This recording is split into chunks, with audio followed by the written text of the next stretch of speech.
ठाकुर जी, राष्ट्रीय महिला आयोग की चेयरपर्सन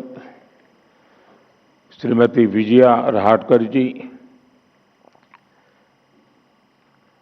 यहां आप सबके बीच भी कई वरिष्ठ लोग बैठे हैं, सांसद है, विधायक है। हमारे लोकसभा के पूर्व स्पीकर आदरणीय मीरा कुमार जी भी हमारे बीच है।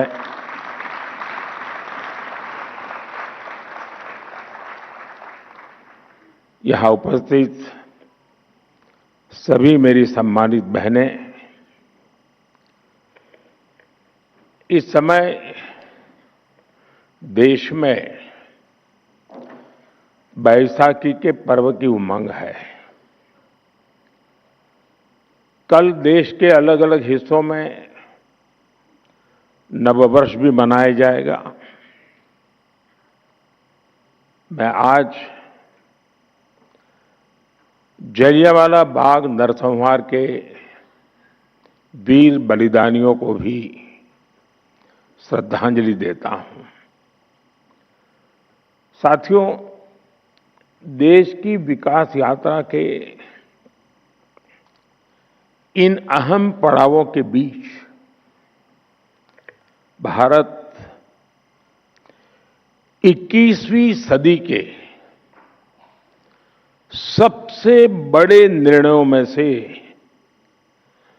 एक निर्णय लेने जा रहा है।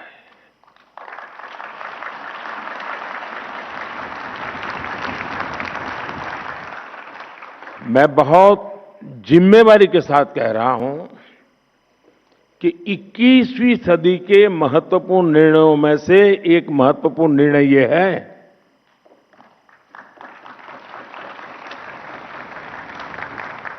ये निर्णय नारी शक्ति को समर्पित है। नारी शक्ति वंदन को समर्पित है। हमारे देश की संसद एक नया इतिहास रचने के करीब है। एक ऐसा नया इतिहास जो अतीत की संकल्पनाओं को साकार करेगा, जो भविष्य के संकल्पों को पूरा करेगा। एक ऐसे भारत का संकल्प जो समता मूलक हो, जहां सामाजिक न्याय केवल एक नारा न हो, लेकिन हमारी कार्य संस्कृति का, हमारे वर्क कल्चर का, हमारी निर्णय प्रक्रिया का स्वाभाविक हिस्सा हो। साथियों, राज्यों की विधानसभाओं से लेकर देश की संसद तक दशकों की प्रतीक्षा के अंत का समय 16, 17, 18 है।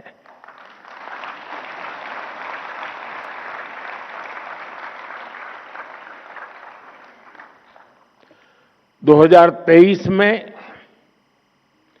नई संसद में जो नया भवन निर्माण हुआ, उसमें हमने नारी शक्ति वंदन अधिनियम के रूप में प्रथम कदम उठाया था।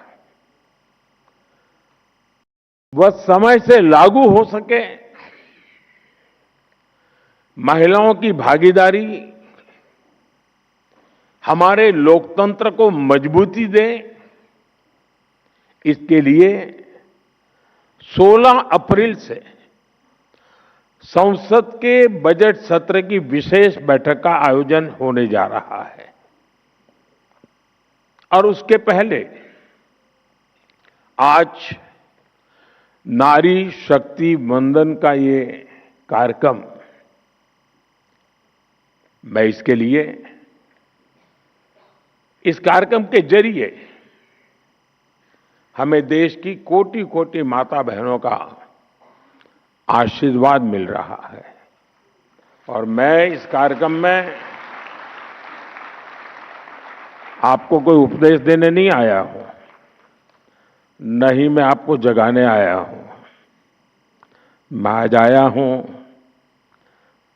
आप सबके, देश की कोटि कोटि माताओं बहनों के आशीर्वाद लेने के लिए।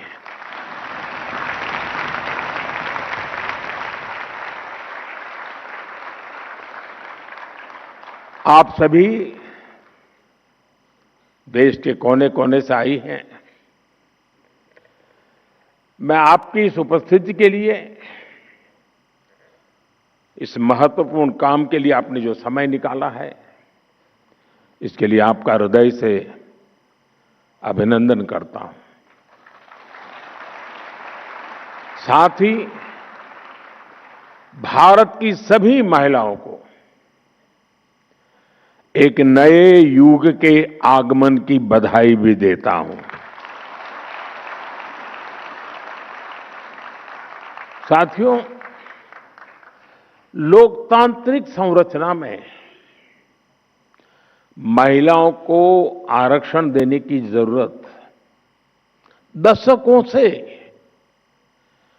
हर कोई महसूस कर रहा था, चर्चा भी होती थी। इस विमर्श को करीब करीब 4 दशक बीत गए, 40 साल बीत गए। इसमें सभी पार्टियों के और कितनी ही पीढ़ियों के प्रयास शामिल है। हर दल ने इस विचार को अपने अपने ढंग से आगे बढ़ाया है। 2023 में जब नारी शक्ति वंदन अधिनियम आया था, तब भी सभी दलों ने सर्वसम्मति से इसे पास कराया था।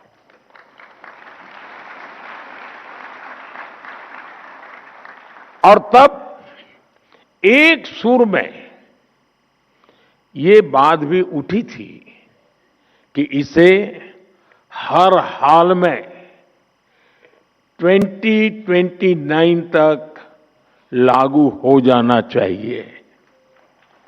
ये बात सबने कही थी। कानून पारित हो लेकिन लागू न हो, ये सदन में किसी को मंजूर नहीं था। और खास करके